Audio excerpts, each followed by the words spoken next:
Good morning बच्चों।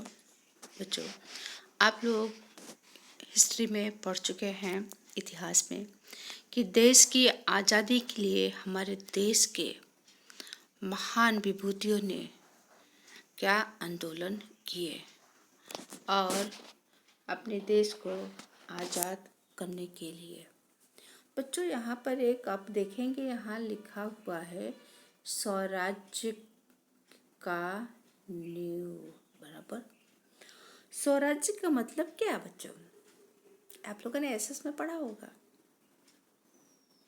अगर उसको संधि कर दे, स्व प्लस राज्य, स्व ने अपना और राज्य अपना राज्य, तो स्वराज्य का पूरा अर्थ क्या है? स्वराज्य जो शब्द है वह एक पवित्र शब्द है जिसका अर्थ है अनुशासन या अपना राज्य। भारत के राष्ट्रीय आंदोलन के समय प्रचलित यह शब्द आत्मनिर्भर। यह स्व शब्द बाल गंगाधर तिलक ने यह ऐलान किया कि स्वराज्य मेरा जन्मसिद्ध अधिकार है और मैं इसे लेकर रहूंगा। गांधी जी ने भी सर्वप्रथम 1920 में कहा कि मेरा स्वराज्य भारत के लिए संसदीय शासन की मांग है और हर एक व्यक्ति उस स्वराज्य पर उसका अधिकार है। स्वराज्य का मतलब यानी अपना राज्य, जिस राज्य पर हम खुद संचालन कर सके। तो बच्चों, ऐसा ही पाठ आपके सामने है जिसके लेखक हैं विष्णु प्रभाकर। बच्चा, नाम कितना सुंदर है। क्या नाम है?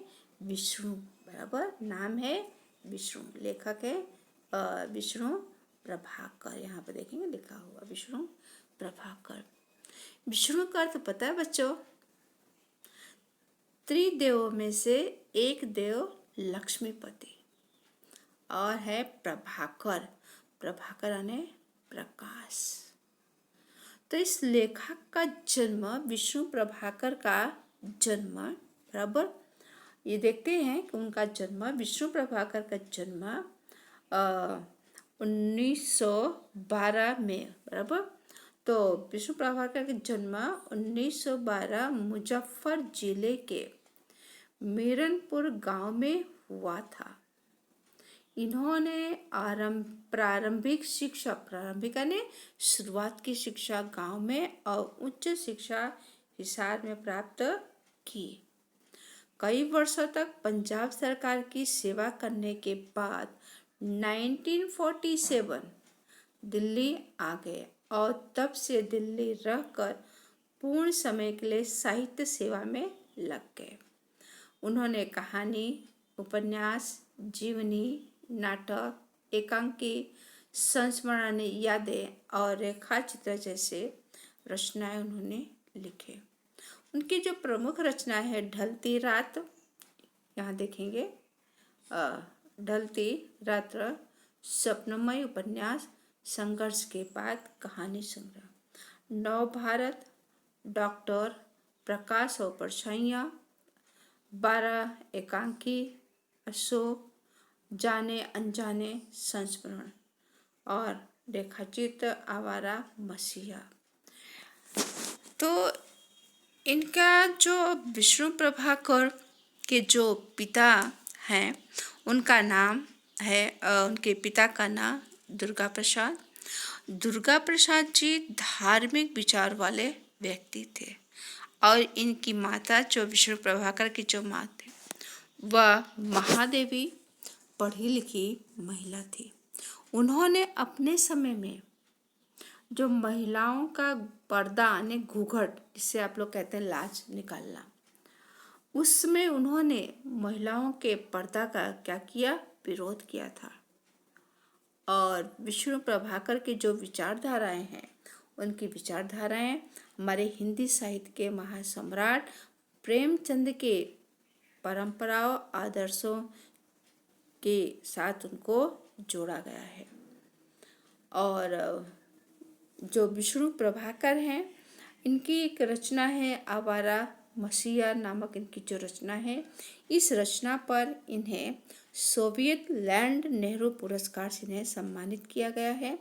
और भारत सरकार ने इन्हें अनेक रचना इनकी इन्हें पद्म भूषण से भी सम्मानित किया है।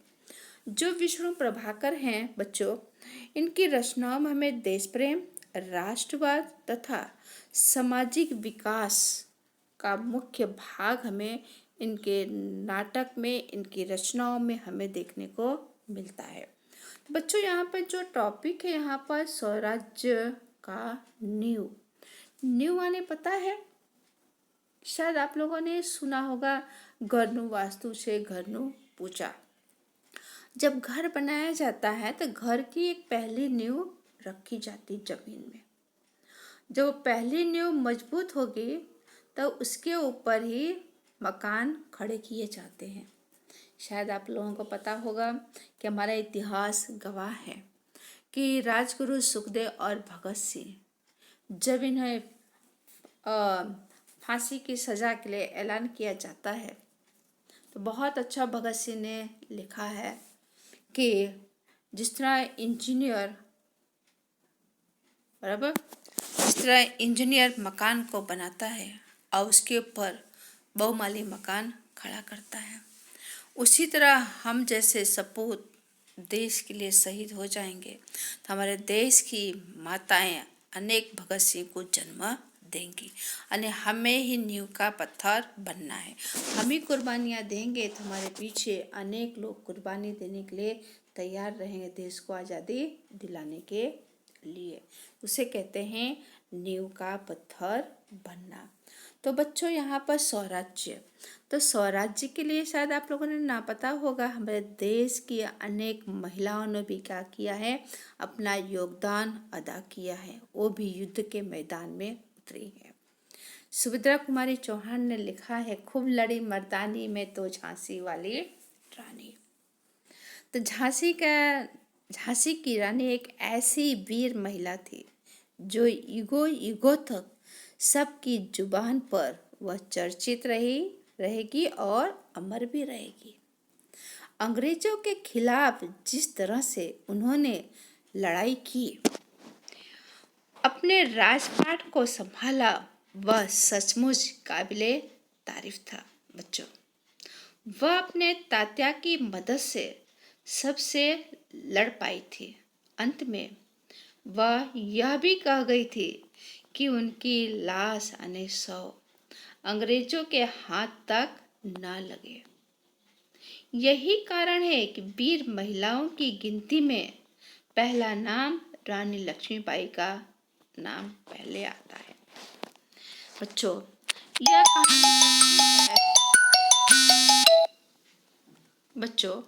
यह कहानी तब की है जब भारत पर अंग्रेजों का राज्य था।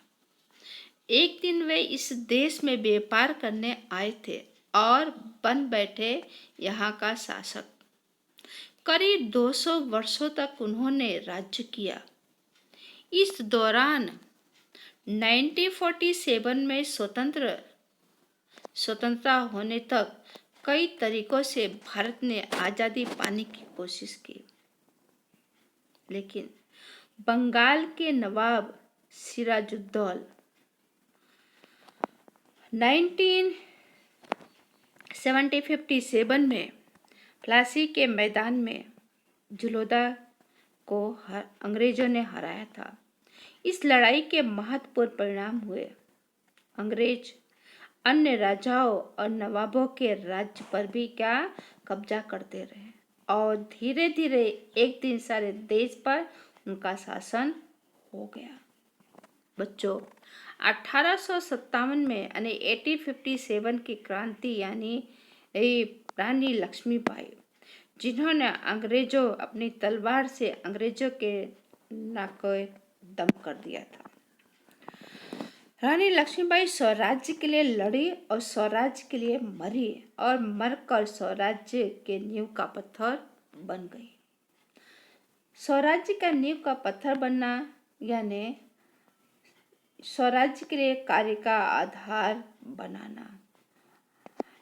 यह पत्थर, जिस तरह हम पत्थर मकान जब बनाते हैं, ईंट रखते हैं, तो पहली ईंट मजबूत ईंट होती है, तो उसी पर ही क्या बहुमाली मकान खड़े किए जाते हैं।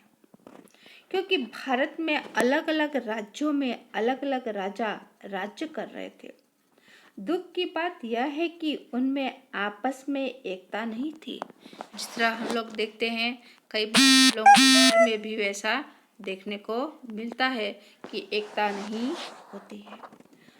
और अंग्रेज भारत में आकर राजाओं को आपस में लड़ाकर राज्य पर आक्रमण कर उनको अपने अधिकार में लेते गए और धीरे धीरे भारत के भूमि पर क्या हुआ, अंग्रेजों का राज्य होने लगा। बच्चों, रानी लक्ष्मीबाई इन सबको भली भांति जानती थी। वह यह चाहती थी कि सब लोग जागरूक हो और रानी ने हर तरह की कोशिश की, यहाँ तक कि उन्होंने औरतों की फौज भी तैयार की। तात्या लोग सावधान नहीं थे क्योंकि वे लोग ऐशोआराम विलासिता में डूबे हुए थे। तब रानी ने प्रतिज्ञा की थी, मैं अपनी झांसी नहीं दूंगी। अकेली ही सही अंत तक लड़ती रही। लक्ष्मीबाई को लगता था कि अब समय स्वामी भक्ति का नहीं, देशभक्ति का है। स्वराज्य के लिए रणभूमि में मौत से जूझना है। तब रानी को पता चलता है कि अंग्रेज जनरल युद्ध के लिए तैयार हुआ है, तो वे भी युद्ध भूमि में जाने के लिए तैयार हो गई। वो कहती हैं कि हम सब मिलकर या तो स्वराज्य प्राप्त करके रहेंगे या स्वराज्य की नींव का पत्थर बनेंगे। सन 1857 का सैनिक विद्रोह भारत का प्रथम स्वतंत्रता संग्राम माना जाता है। उसमें झांसी की रानी लक्ष्मीबाई, जूही, मुंदर, तात्या टोपे तथा रघुनाथ आदि ने अपनी अनोखी देशभक्ति का परिचय दिया था। ये सब अपना बलिदान देकर स्वराज्य की नींव के पत्थर बन गए। बच्चों, कुछ पाने के लिए हमें तपस्या, न्याय, बलिदान की नींव पर ही भारत की आज़ादी की इमारत खड़ी हुई है। तो इसलिए इस एकांकी का शीर्षक ही रखा गया है स्वराज्य की नींव। बिल्कुल यह सफल सार्थक है। तो बच्चों, अब हम इस पाठ के सारांश के बारे में चर्चा करेंगे, बराबर। तो इस पाठ में रानी लक्ष्मीबाई को जो है, रानी लक्ष्मीबाई वो बहुत निराश हैं क्योंकि उनके हाथ से झांसी, कालपी और ग्वालियर स्वतंत्र सेनानियों के हाथ से वो जा रहा है और ग्वालियर का किला पर अपना अधिकार जताना चाहती हैं। लेकिन फिर भी रानी लक्ष्मीबाई हिम्मत नहीं हारती है। वो अंग्रेजों से झांसी लेने का निश्चय करती हैं। लेकिन रानी लक्ष्मीबाई कई बार निराश भी हुई। क्यों? क्योंकि उनके पास बड़े बड़े योद्धा थे। राव साहेब, बांद्रा के नवाब, रघुनाथ आदि सब विलास में डूब गए। उनके पास शक्ति है, फिर भी वो दुर्बल हैं, कमजोर हैं और तात्या जैसे सेनापति होते भी अनुशासन में नहीं है। युद्ध की तैयारी न करके ये लोग ब्रह्मभोज में लगे हुए हैं। श्रीखंड, लड्डू इत्यादि। ग्वालियर जैसे दृढ़ किला उनके हाथ में है, फिर भी वे कुछ नहीं कर पा रहे हैं। रानी लक्ष्मीबाई की सखियां हैं जूही, मुंदर, और जूही जो है वो सेनापति तात्या को चाहती है और मुंदर जो है वो रघुनाथ को। जूही एक सुंदर नर्तकी है, लेकिन विलासिता के मनोरंजन के लिए वो नाचना नहीं चाहती है। स्वराज्य के लिए वह अपने प्रेम को भी ठुकरा देती है। और मुंदर भी युद्ध में रानी लक्ष्मीबाई के साथ ही रहना चाहती है। स्वराज्य के लिए जूही और मुंदर में एक तरह का प्रेम का भाव दिखाई देता है और युद्ध में जूही तोपखाना संभालने की जिम्मेदारी लेती है। इसी बीच में रघुनाथ आते हैं और रानी लक्ष्मीबाई को सूचित करते हैं कि मुरार जनरल रोज की सेना के द्वारा पेशवा की हार का समाचार देते हैं, यानी पेशवा की सेना हार गई। यह सुनकर रानी लक्ष्मीबाई कहती, अच्छा ही हुआ, अब पेशवा की आंखें खुलेगी। आंखें खुलने यानी सत्य का आभास होना, सच का पता चलना। रानी लक्ष्मीबाई तात्या को युद्ध के लिए तैयार होने के लिए कहती हैं और उनके साथ रानी लक्ष्मीबाई, मुंदर और जूही भी युद्ध के लिए जाती हैं। रानी लक्ष्मीबाई के जीवन का यह अंतिम युद्ध था और केवल इसी बात की उन्हें चिंता थी कि मैं युद्ध में उनकी वीरता कलंकित यानी बदनाम ना होने पाए। और बाल गंगाधर तिलक ने कहा था कि हमें स्वतंत्रता, हमें स्वराज्य तभी मिल सकता है जब हमारे अंदर केवल सेवा, तपस्या और बलिदान हो। तो स्वराज्य की प्राप्ति के ही महत्वपूर्ण अधिकार है। स्वराज्य की स्थापना के लिए नींव का पत्थर बनना ही पड़ेगा। तो रानी लक्ष्मीबाई, जूही, मुंदर आदि स्वराज्य की नींव पत्थर बनना चाहती थी। तो बच्चों कि जो हम देखते हैं कि जो वस्तु हमारी होती है, हमें अपनी वस्तु से कितना लगाव होता है और वो हम दूसरे किसी के हाथ में जाने नहीं देते हैं। तो बच्चों यहाँ पर हम लोगों ने इतना ही इस दूसरे पैराग्राफ को भी कर लेते हैं कि विष्णु प्रभाकर की रचनाओं में विष्णु प्रभाकर की जो रचनाएं हैं, उन रचनाओं में दूसरा पैराग्राफ देखते हैं कि है यहाँ पर विष्णु प्रभाकर रचनाओं में प्रारंभ में स्वदेश यानी स्व ने अपना देश, राष्ट्रीय चेतना और समाज सुधार का स्वर प्रमुख रहा है। स्वतंत्रता ने आज़ादी की प्राप्ति के लिए आकाशवाणी के दिल्ली केंद्र में नाटक निर्देश के पद पर काम किया। किसने किया है? लेखक विष्णु प्रभाकर ने। यानी कि आकाशवाणी दिल्ली से उन्होंने अपने विचारों को देश की आज़ादी के लिए जनता तक अपनी आवाज़ों पहुंचाते थे, क्योंकि बच्चों उस समय किसी भी तरह का ऐसे साधन नहीं थे जो अपनी आवाज़ दूसरों तक पहुंचा सके। जिस तरह अभी तो कितनी सारी टेक्नोलॉजी चीज़ें हमारे पास हैं और हम अपनी बात लोगों तक पहुंचा सकते, लेकिन उस समय इतनी सुविधा उपलब्ध नहीं थी। और बाद में स्वतंत्र लेखन को अपनी जीविका ने अपना भरण पोषण, क्योंकि घर खर्च चलाने के लिए मनुष्य को कुछ न कुछ काम करना पड़ता है, तो उन्होंने लिखने का काम करते थे। उनकी जो किताबें होती थी बाजार में बिकती थी, उसी से जो पैसा आता था, पैसे से घर चलाया जाता का साधन बना लिया और आपका समस्त मानवीय अनुभूतियों से जुड़ा हुआ है। उनका जो जीवन है, उनके पास जो विचार है, उनके विचार वो मनुष्य के काफ़ी नज़दीक तक गए हैं। मनुष्य को भावनाओं को, मनुष्य के दुख को, मनुष्य के विचारों को उन्होंने जाना और समझा है और उन्होंने अपनी रचनाओं में उसे सुंदर ढंग से उसे उतारा भी है, लिखा भी है। उनकी रचनाएं जो हैं रोचकता, संवेदनशीलता सर्वत्र व्याप्त है तथा भाषा सहज एवं सरल है। उनकी रचनाएं कैसी हैं? पढ़ो तो आनंद आता है और संवेदनशील यानी एक तरह से अटैचमेंट, उसके अंदर एक अपनेपन की भावना हमें उस रचनाओं में मिलती है। ऐसा लगता है कि जो यहाँ पर लिखा गया घटनाएं अभी अभी घटित हो रही हैं ऐसा, और सर्वत्र व्याप्त है। तो और अंतिम जो पंक्ति यहाँ पर हम देखते हैं, अंतिम पंक्ति यहाँ पर है कि प्रस्तुत एकांकी स्वराज्य की नींव में प्रथम स्वतंत्रता संग्राम 1857 में लक्ष्मीबाई त्याग संघर्ष का वर्णन किया गया है। किसका वर्णन किया गया है? त्याग और संघर्ष का। स्वराज्य की नींव रखने में स्त्रियों के भी महत्वपूर्ण भूमिका रही है। प्रस्तुत एकांकी के पात्र स्वराज्य की नींव के पत्थर हैं।